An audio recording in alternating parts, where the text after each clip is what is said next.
Hello everyone, Grim here, and today I'm going to be reading you some Let's Not Meet France stories. Please, if you have enjoyed or enjoy tonight's videos, I'm going to be releasing these regularly on Monday, so please like and subscribe. If there's anything you would like me to do, make changes to, or adjust, leave a comment below. Otherwise, like, subscribe, sit back, relax, and sleep. So that you can fully understand, I will tell you about the context of the story. At the time, I was kayaking. It was something I would do every Wednesday afternoon, and I would get there often on foot since it wasn't very far from my house. The road I took was not very walkable because there were lots of turns. There were no sidewalks, or if there were, they were very poorly taken care of. Basically, it's better to avoid taking this road on foot at all. Sometimes on my way, I would be lucky to be picked up by one of my neighbours who would take me the rest of the way if they saw me walking this road on foot. History. At the time of my misadventure, I must have been around 11, 12 years old, as often I took the path to join my kayak club. I was walking quietly. Suddenly a small white van honked at me. She stopped opposite me a few meters further on, without obstructing the cars, obviously, and I saw my neighbor driving the van. So I told myself he probably wanted to drop me off to help me. I crossed the road to join my neighbor in the van. I opened the front passenger door to be able to chat with my neighbor, but he wasn't my neighbor at all. No resemblance.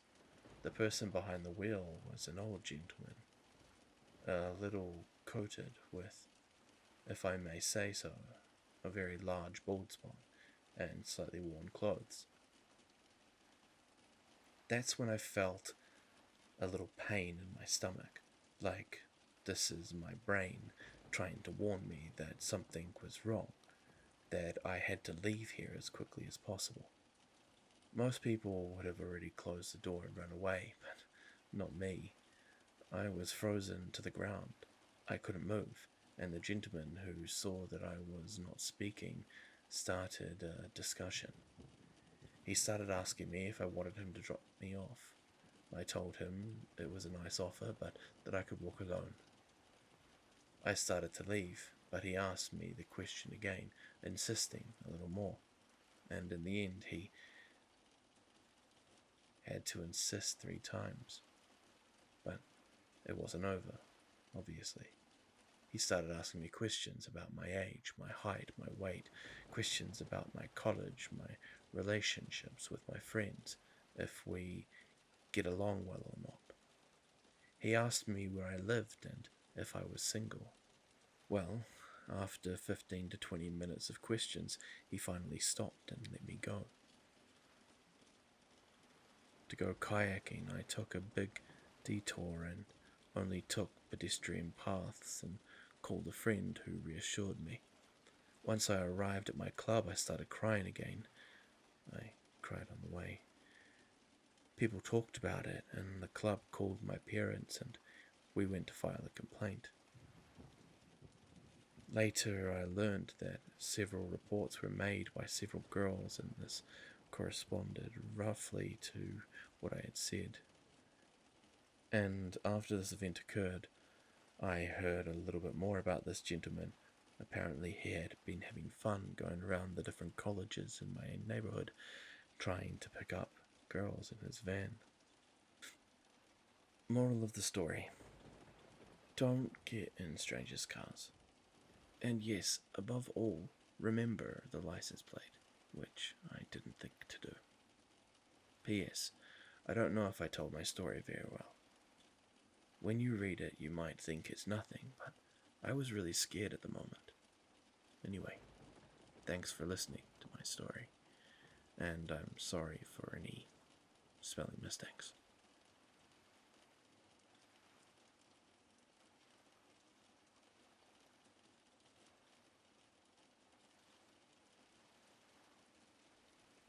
To put this all into context, I live in a suburb of Lynn. This is not a really safe area, and recently there have been a lot of knife attacks in my street. So, my mother was not calm about letting me go out. During the month that followed, I always came home before dark when I went out, but one evening my parents and my brothers went to the cinema and I went to a friend's. It started to rain and we went to one of my friend's houses who lived about 10 minutes away from me. My parents had come home around 11:30 p.m. and I said I would try to come home before they got there so my mother wouldn't know that I was out all night. But hey, unfortunately this time I didn't pay attention to time. We were laughing a lot and my mother called me yelling because she wanted me to come home. I hadn't eaten and I was really hungry, so one of my friends made some instant noodles. For those who don't know, basically you're boiling water in a noodle box. And I told myself I could eat them on the road. The street lights were out, so I held my phone in the same hand as my noodles. It wasn't very practical, but it saved my life. Because as I approached the intersection, I saw feet sticking out of the trash can. I immediately got scared and moved away from the trash can so I could see who was behind it. I saw a small man with his hands in his pocket and a hoodie on. I didn't want to know what this man wanted, so I preferred to run, and the man followed me. Surprisingly, he ran incredibly fast. So as he got to me, I turned around and threw my noodles, the boiling hot water, at his face. I saw what looked like a kebab skewer in his hand. The man screamed and stopped. Then I sprinted home and called the police. They found him without much difficulty in the trash where I discovered him. He had a criminal record and was wanted for several cases of physical assault and attempted homicide. So, instant noodles in this case might have just saved my life.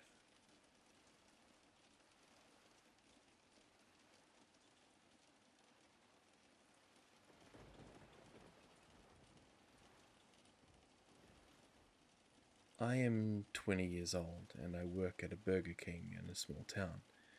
I am on close all the time, which means that I often stay late in the evenings, and generally I leave around 1 or 2 in the morning. Just for a little context, the restaurant closes an hour before the drive-thru does, which means that from 11 p.m. until midnight, I only have my headset on to speak with the customers. Because we don't have any cameras, I have no visual understanding of who I'm dealing with.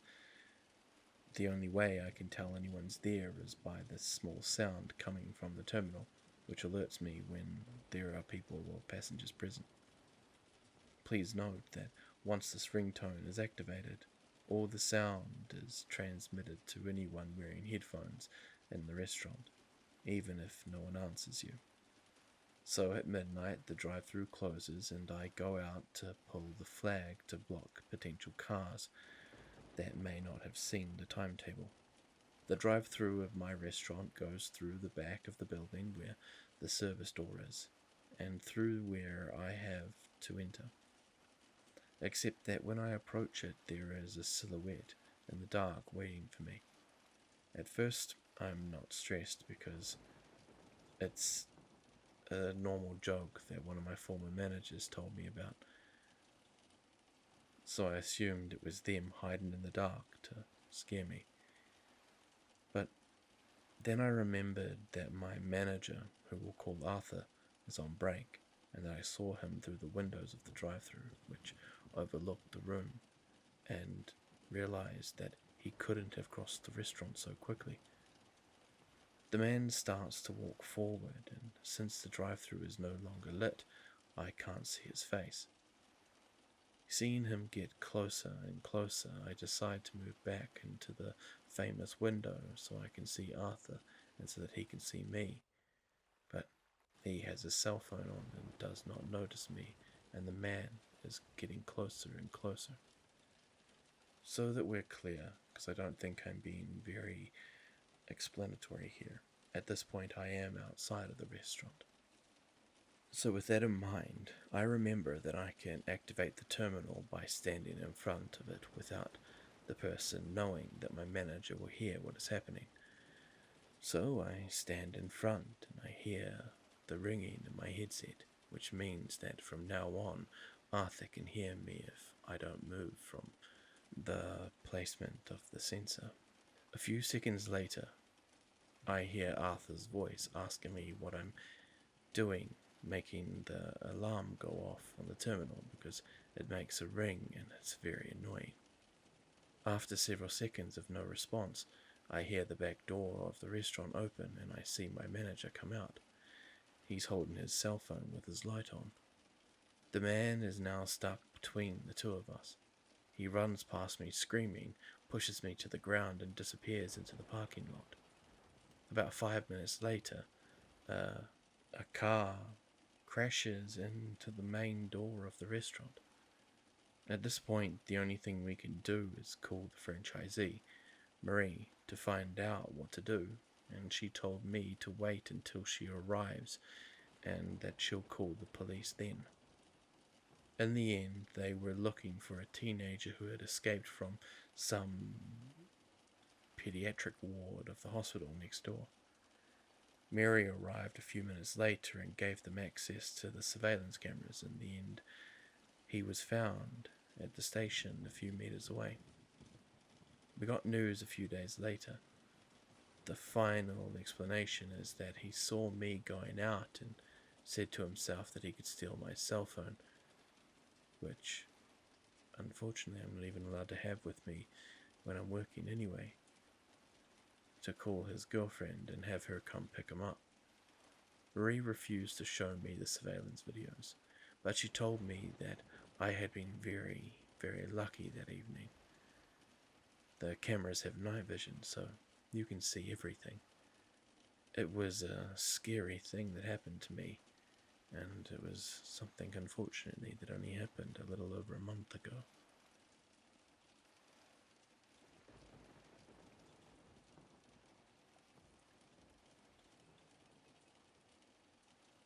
When I was 9 years old, I went to the leisure centre during the day.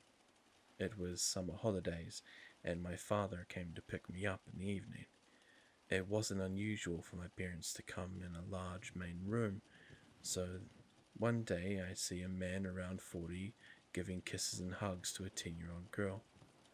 I find this man's behaviour strange because he was very interested and acting very intense with his kisses.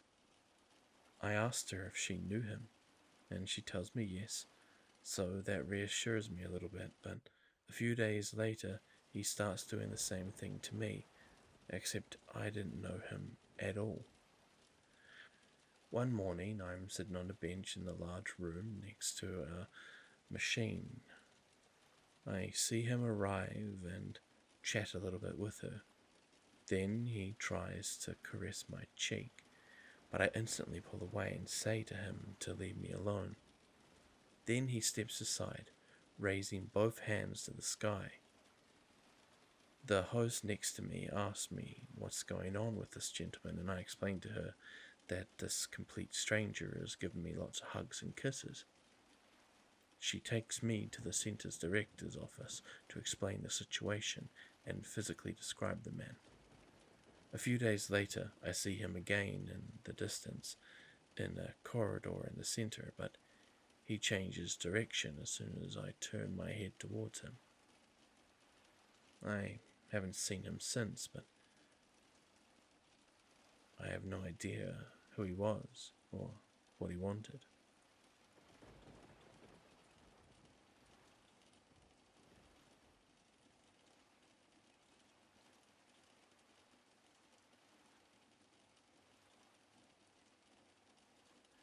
little context. I'm a 21-year-old female, and the person I'm going to talk about is a 25-year-old girl. To keep her anonymity, I will call her Elle. Elle and I became friends at university since we were in a small class of only 20 people. When I left my ex-boyfriend who hurt me a lot, she was a undeniable emotional support. We went out a lot, we saw each other almost every day, and we laughed a lot. I really considered her my best friend, even though I knew that at the end of the school year she was going to go to the other side of France and join the army. We became really, really close. I supported her in absolutely all the difficulties she could encounter, whether financial or relational. I even went so far as to support her in all her medical procedures.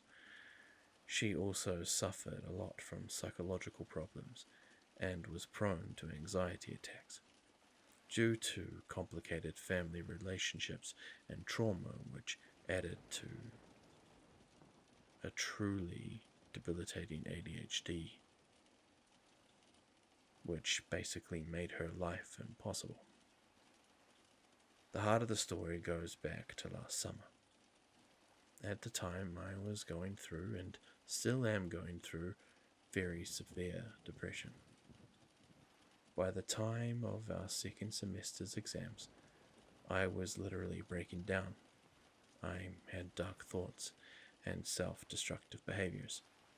But for all of that, I didn't involve Elle in my crisis, knowing that she had already had enough problems to deal with on her own side.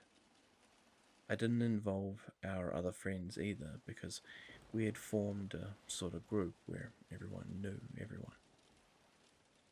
The day before our last part, I had an anxiety attack which seemed insurmountable to me. I had never called her to help me deal with my seizures, but this time I was really about to do something stupid. So I called her and asked her to come over while I tried to calm down. She arrived with 2 other very close friends, whom I thank again. Anyway, let's skip the details of this evening. I ended up calming down, and I myself went to the emergency room 2 days later, the day after our last exam, to rest in a psychiatric hospital. In reality, I spent almost my entire summer away from my friends and from Elle, since I went to several clinics and spent the rest of the time with my parents, who wanted to watch over me and make sure I didn't do anything stupid. I'm not going to detail this period. It would be useless. All this is interesting to know, as during the 2 or 3 months that had passed, Elle had practically not given me any news, unlike my other friends who had been providing me nothing but kindness and support. When I finished this series of hospitalizations and my parents allowed me to return to my apartment, I did not expect what I would find. I didn't expect that we wouldn't be as close as we were before. Given the 2 months of silence I had suffered at the moment when I needed her.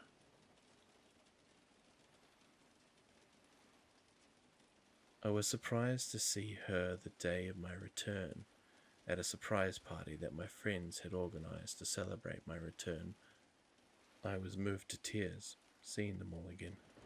Elle came up to me in this party, telling me how much she had missed me. In the days that followed, we didn't hang out much, at least not alone, only ever with our other friends. During a party with the whole group, she took me aside, very drunk, and said some pretty confusing things to me. She made me understand that she would have preferred that I stayed at the hospital until she left for the army, or even that I had ended up ending my own life. I didn't take her too seriously at the time because Like I said, she was really drunk. A few weeks later, an argument between Elle and a friend of our group, whom she had basically taken for an idiot, led Elle to radically separate from the group. She really cut ties with everyone, blocking us on social media, etc. As we were all shocked by this drastic change within the group, we started talking about our own views on Elle. It turned out that everyone realized that she showed a different face depending on who she was talking to. This is what I learned about myself. What she said to me when she was drunk was sincere. She honestly would have preferred to see me dead rather than to come back. I also learned that she went to cry to a very close friend that we had in common at the time. The very day of my return, a few hours before my surprise party, she told her she was angry that I was coming back, and she told her she didn't want to see me again. Not at all. Subsequently, I became closer to other members of our group, including a boy whom I had been in a relationship with for 6 months, and his best friend, whom I also became very close with. They both revealed disturbing details to me about the way Elle spoke about me. To my boyfriend, who I already at the time had a crush on, this is before being hospitalized, she said that I was going to hurt him.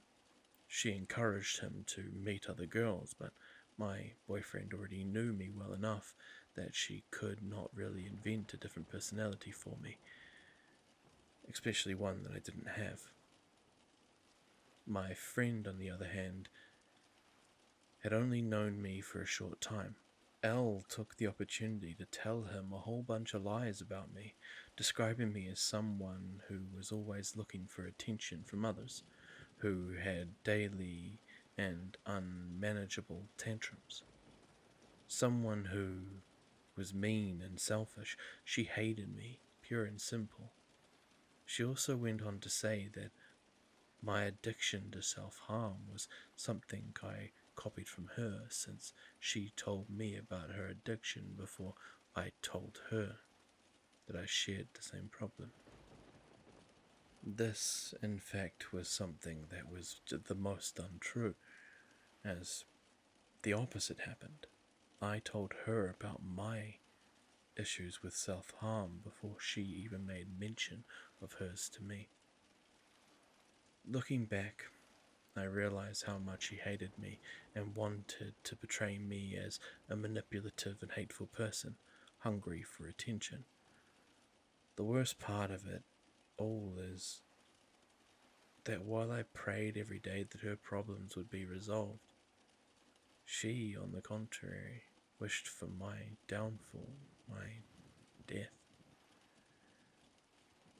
I don't know where this hatred, this anger towards me comes from. We never argued, and I never disrespected her. A few weeks later, I messaged her because she owed me money. It was a little bit that she hadn't paid me back yet. She responded to me with hate speech, telling me that I was shit, that I was just a manipulator looking for attention from others. She also told me that I deserved my situation. I remind you that I have suffered from severe depression for several years, and at that time, this was where my dark thoughts completely took over my ability to live a normal life. No one in the group can understand her behavior. We still talk about it often, and we continue to learn things that she would have invented about other people. She didn't invent a personality just for me. In fact, she was manipulating everyone, changing them, creating different characters that she wanted others to see. I really don't understand her motives.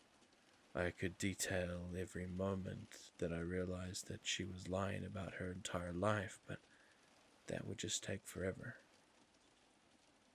I think about her often, because I practically considered her to be a sister before everything went wrong.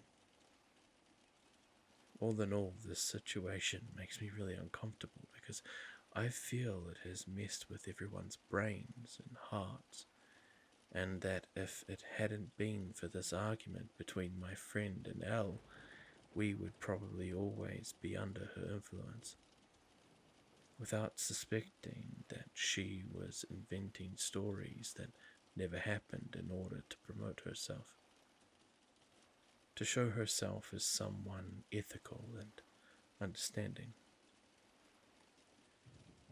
Today, I no longer have any contact with her. Given the meanness that she has shown, not only to me but also to my friends, I really hope that she's not in the army, because to me her attitude is a sign that she can be dangerous. How can you expect your best friend to hurt herself?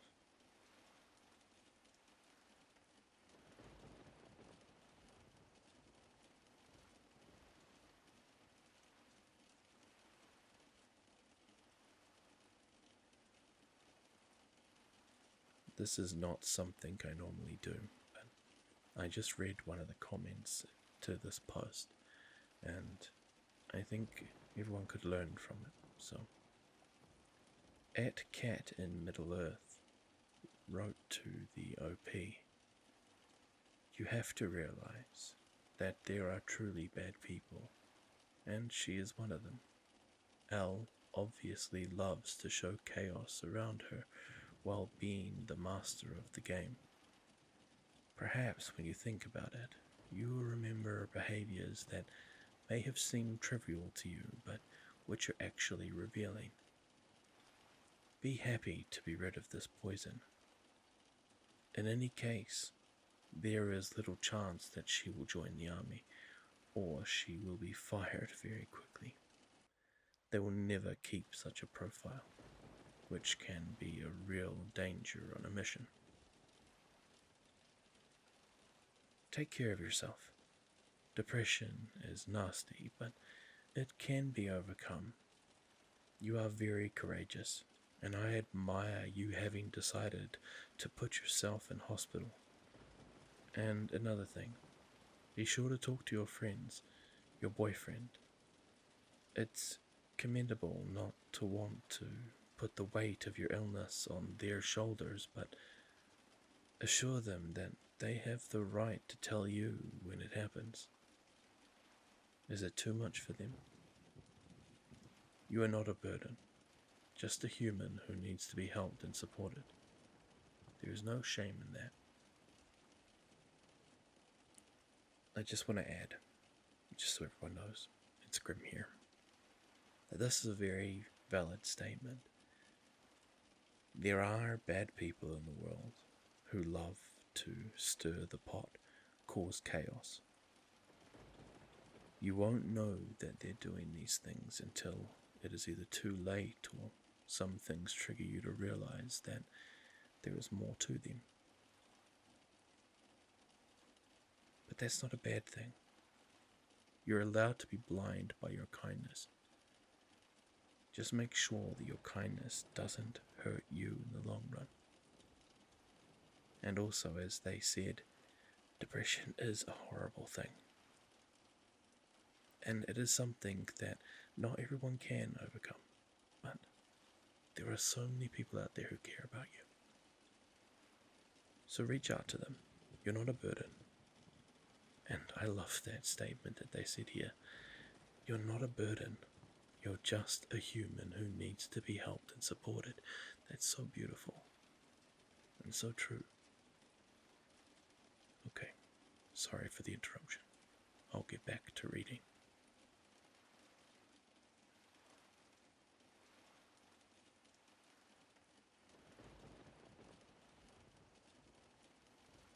To give you a little context about the story, I have to explain to you what a trek is.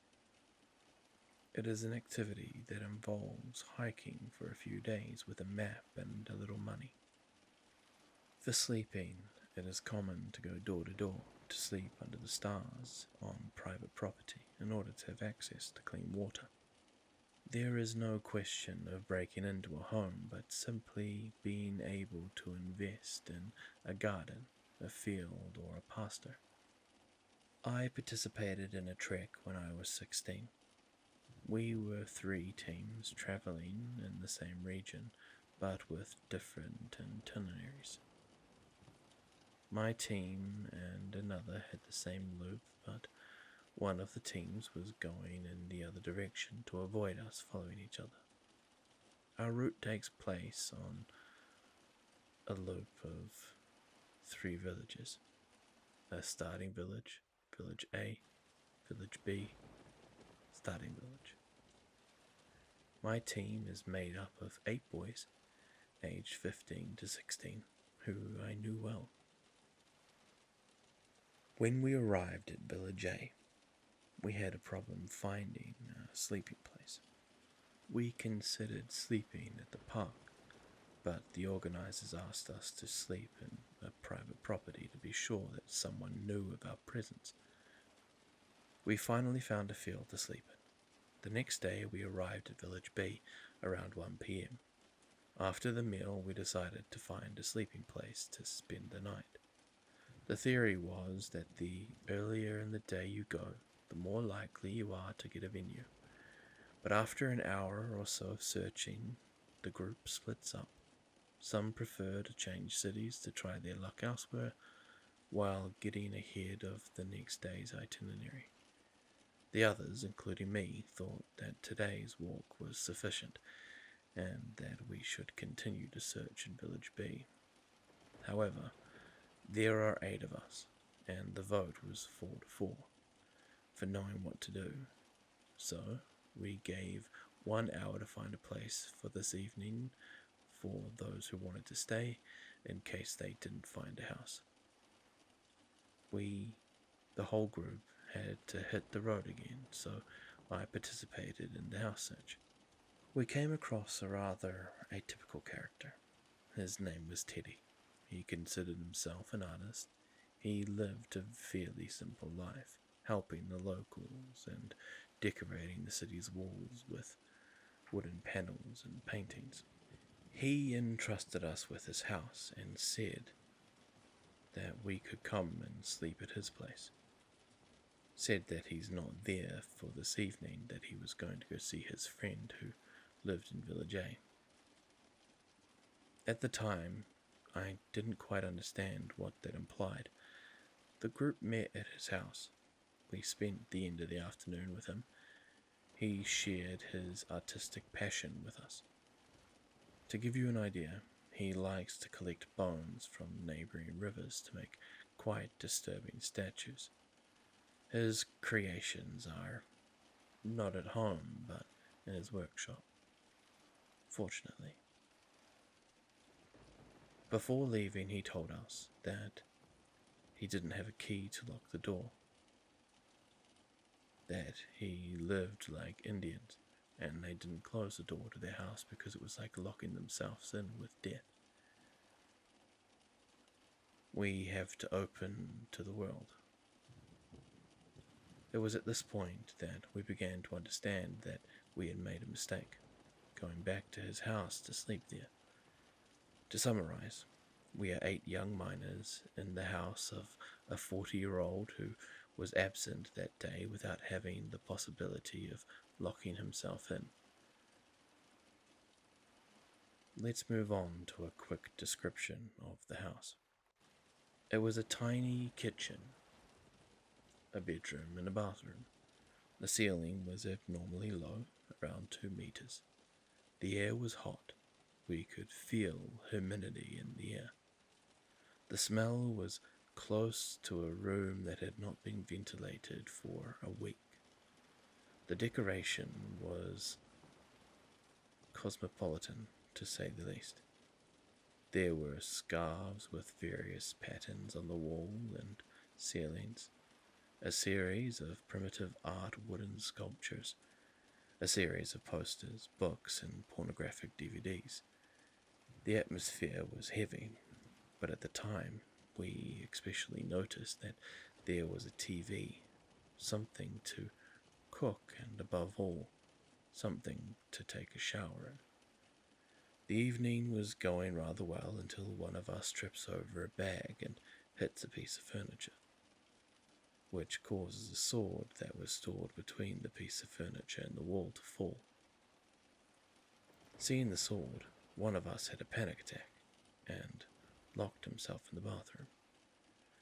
I tried to reassure everyone by emphasizing the fact that the sword was not scary or a horrible element in itself, and it above all was just a decoration, and most likely we were just suffering from the delusion of our own imagination. To calm the mood, we decided to watch a comedy film. It was around midnight when we started the film, with the aim of going to bed around 2 to 3 a.m. Only around 2:30, while we were dozing and the film was coming to an end, we heard a noise coming from the door. It opened slowly and creakily, but by reflex, we turned off the TV. Through the opening, one caught a glimpse of a human silhouette, drawn by the light of the moon. We felt like a wave spreading through the house, a chilling chill passing through us all. The man entered the house without saying anything. Once arriving in the room, we saw the man's face, thanks to the weak ambient light. He was loaded with a backpack, wore rags as clothing, and something that seemed strange to me at the time. He had a lot of clothes, even though we were in the middle of summer. His voice broke the silence that had fallen by saying, "Teddy, is that you?"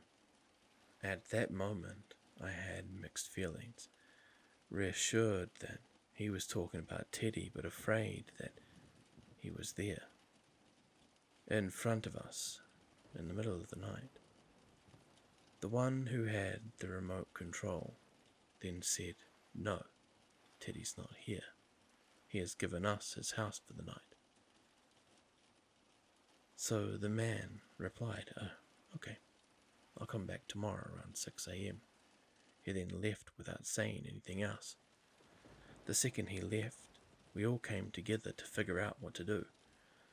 The plan was to leave earlier the next day so as not to run into him again, so we planned to leave around 5 a.m. We reassured ourselves by telling ourselves that we would walk in the cool.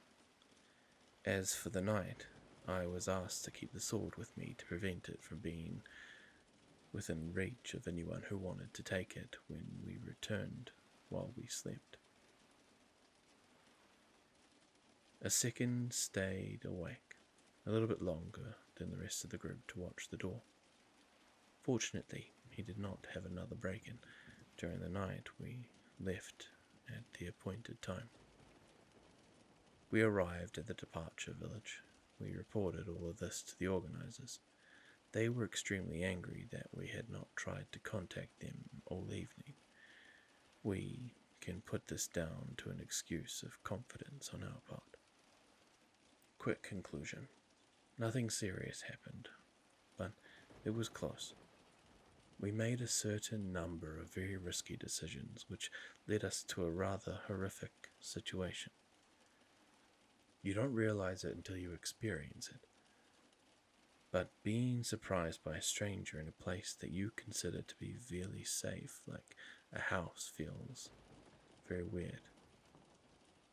I was not particularly traumatized by this event, but in the days after talking to the organizers and fellow students, it was something that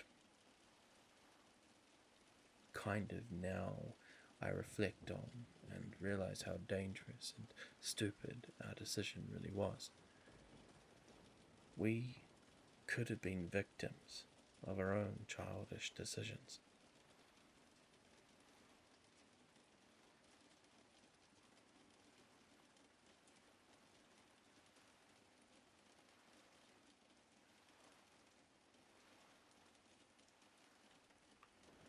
I was 31 years old at the time of this event. And this is my story. I was looking for a new car, mine having left me in the middle of the road when I was leaving work. I decided to look at cars using the ad section of Libicon, hoping to find what I was looking for. I came across a very nice little red Alfa Romeo. First contact by the site with the seller, everything seemed normal. The car was clean, only a few kilometers, and the seller was nice too. We quickly arranged an appointment so that I can see the car and then possibly buy it. Meeting on January 12th. Once on the road with my friend's car, I realized that I'm not heading to the subdivision at all, as the salesman had told me. Beyond this realization, I don't give it any more thoughts. I see in the distance a small house and the red Alfa Romeo from the ad. I slow down and I stop. Once out of the car, I start to have a bad feeling. The seller is not there and he cannot be reached. So I wait for a few minutes and then go back into my friend's car. I look at the interior mirror and I see a white van arriving. I tell myself, cool, it's finally the seller. He must have been late. I know. I'm very naive. The van stops in front of the red alphabet, and from it comes 4 men dressed in black with a rope. One thing I didn't specify was it was cold at the time, so I had already turned the ignition in the car on to have the heating going, and that's exactly what saved my life. I had the reflexes to remove the clutch plus gear and handbrake and then leave as quickly as possible.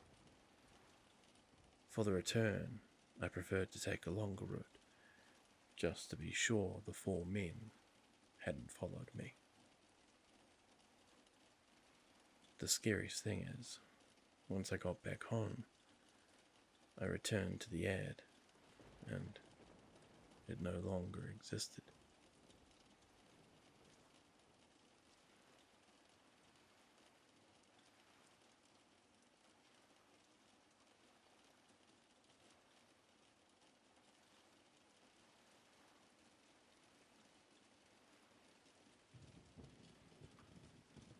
Two years ago, when I was 16, I regularly went to spend my weekends at my grandmother's house, to see her, but also to see my ex-boyfriend who lived very close to her.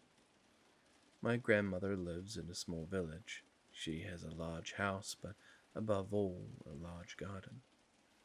This house had doors and windows almost everywhere around the entire house, which are all glazed. To be honest, it is great on a broad daylight because it's very bright, but at night, a little less awesome. Especially if you don't close the shutters, which is what we normally do, like all the time. A note to remember, my grandmother has a little dog. That evening I went to spend the weekend with my grandmother, and in the evening my boyfriend at the time had to join me at my house so that we could sleep together. The problem being that he had an evening planned with his friends. So for a while in this evening we agreed that he would join me after he had finished, around 2 or so in the morning. So, because of this agreement, I do something that I don't usually do.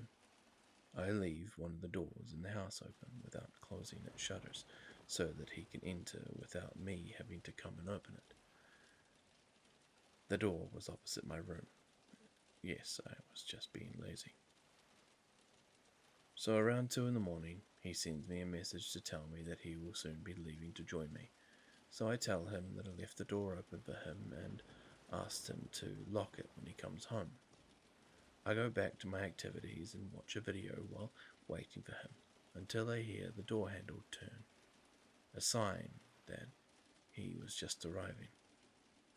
The house is old, so the doors make a lot of noise. I wait for him, telling myself that he will come directly to my room to join me. I wait about 5 minutes, and still no sign of my boyfriend. I then tell myself that I must be dreaming, and that the door noise that I thought I heard must have come from the video that I was watching. But, if in doubt, I'll get up and check. When I came out of my room and looked in the house, there was no one there. So I tell myself it was exactly what I thought, and that I had indeed hallucinated. But then my gaze falls on my grandmother's dog, who is not at all sleeping in its usual place, but is in front of the door that I left open and staring at it. I then realize that I wasn't crazy, and that if the dog is staring through the door, someone was there. So I try to understand more. I lock the door without looking through, for the fear of what I might see. But when I go back to my room, I say to myself, wait, if I heard the door open and I just locked the door, that means that there is potentially someone in the house with me. At that moment, I didn't know how I had the courage to do it, but I started checking each room in the house one by one. Relief fell over me, for there was no one in there. I then called my boyfriend because despite what had just happened and the stress that I was going through, I asked him where he was and told him to be careful when he arrived because there is potentially someone in the garden. To which he replies it's probably an animal and tells me not to worry. When he arrives, I open the door and let him in. Nothing more to add to the story until several months later when I'm talking to him about it again. And he admits to me that he didn't tell me, first because he didn't want me to worry, but when he arrived at my house he saw someone coming out of the garden and climbing over the gate. But the person went so quickly that he didn't have the time to call or follow after him. Moreover, the morning after the story we found around 10 cigarette butts in the garden, even though none of us smoked. In short, I'll never know the rest of the story, and I will still wonder who this person was.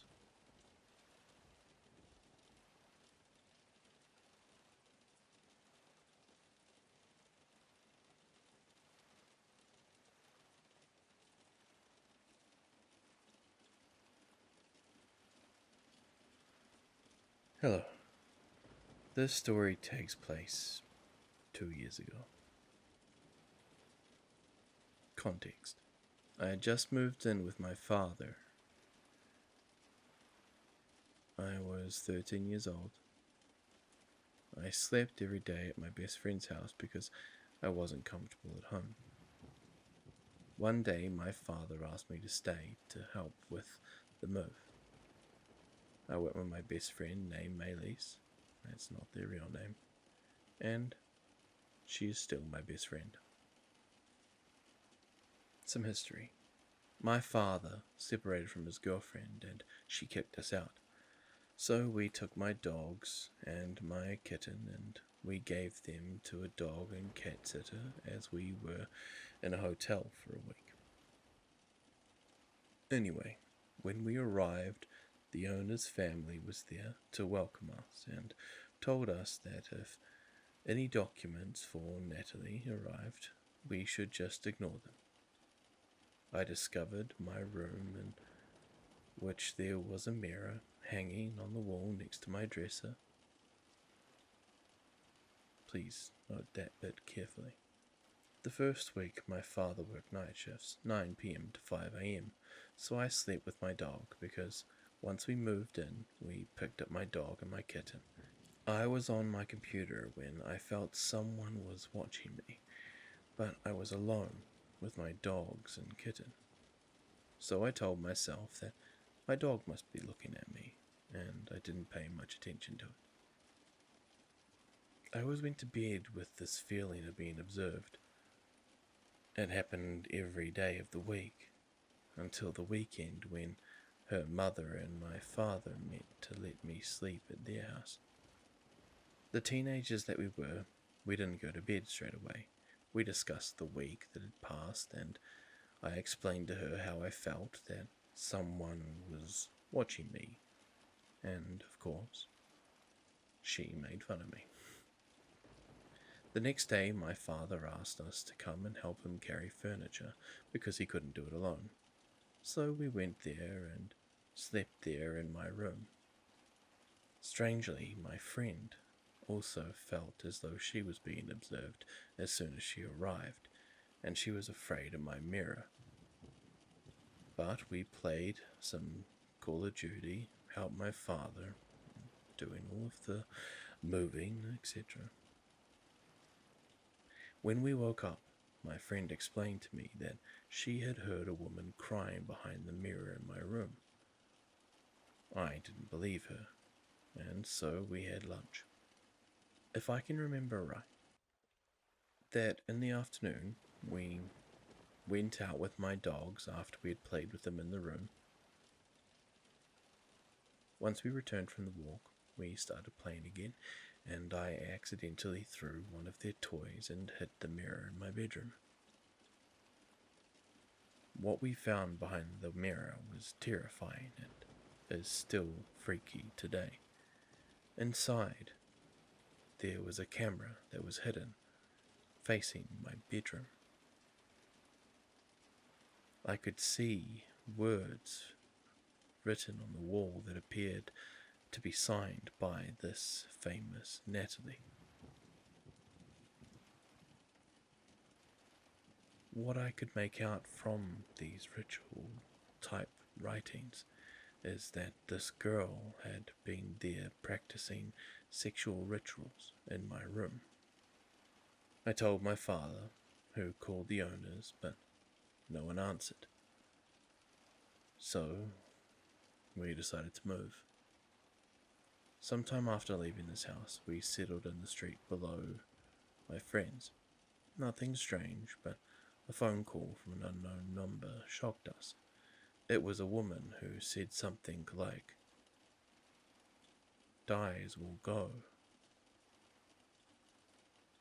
And I know it's been a long time, but after we received this kind of call, every day, everyone that you go past, every person you see, starts to look like they're looking at you. One day we went to the police to report this number, and a few months later we found out that this person was Natalie. This woman was placed in a psychiatric hospital for schizophrenia, and sometimes she would call us from the guardianship phone to tell us how she is and how she's progressing. The nice part about this story is she seems better now, and I truly am happy for her. Well, everyone, those who have made it are now officially at the end of this amazingly awesome series of terrifying encounters. If you enjoyed this, then please, as I said earlier, like and subscribe. I'm just having a look now to see if there's one more short story I might be able to end this with, and I think I just found one. So, have yourself a good night, be safe wherever you are, and if you are still awake, here's one more for you. Hi, it's my first time on this Reddit, and I don't really know if my story fits into the framework of Let's Not Meet. But hey, I'm taking the plunge, and we'll see.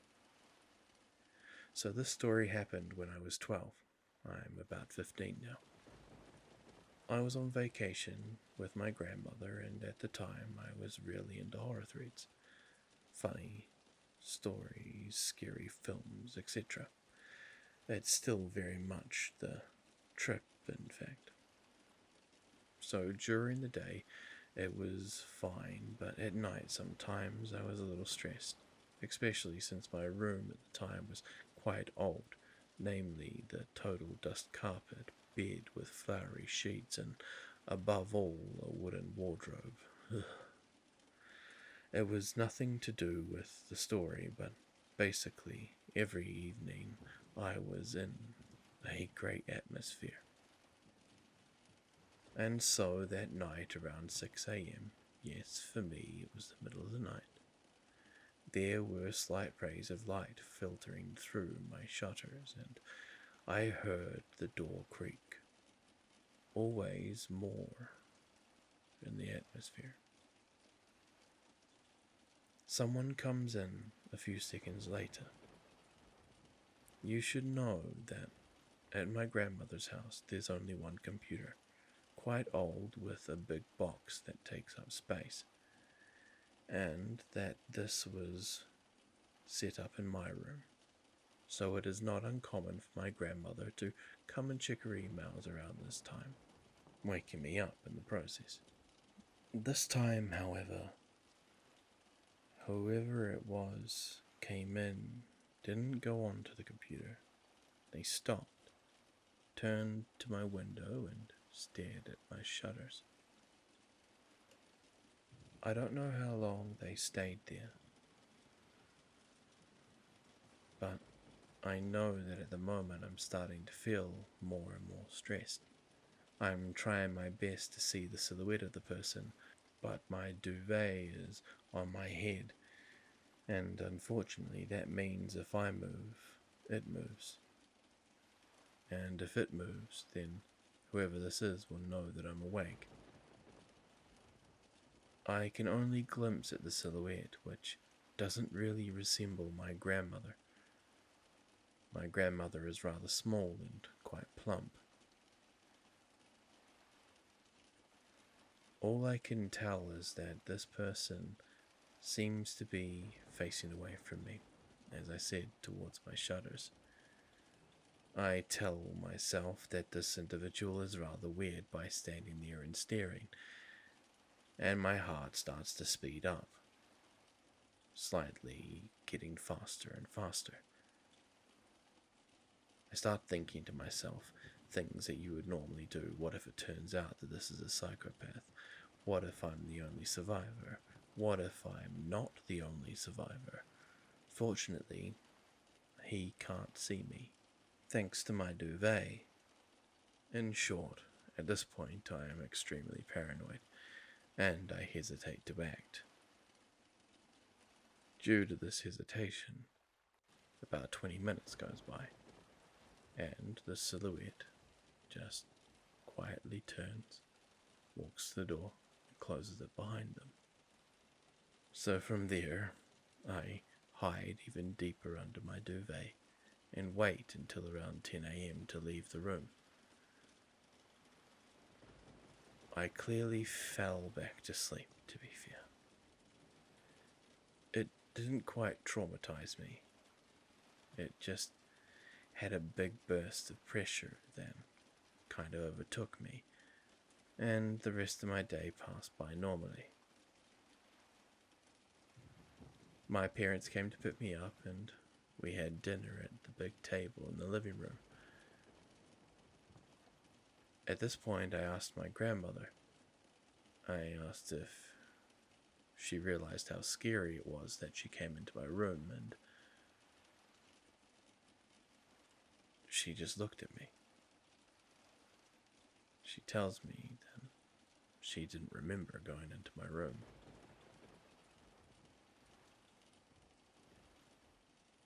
There you go. I rationalized myself by saying that it's just my grandmother who did it. She's old and her memory is like that. It wasn't my uncle or my grandfather. Although it could have been. But I don't think so, because my grandpa drags his feet a lot, and my uncle has never entered the room before. To be fair, it's only my grandmother who does that. Oh well. I guess I'll never know.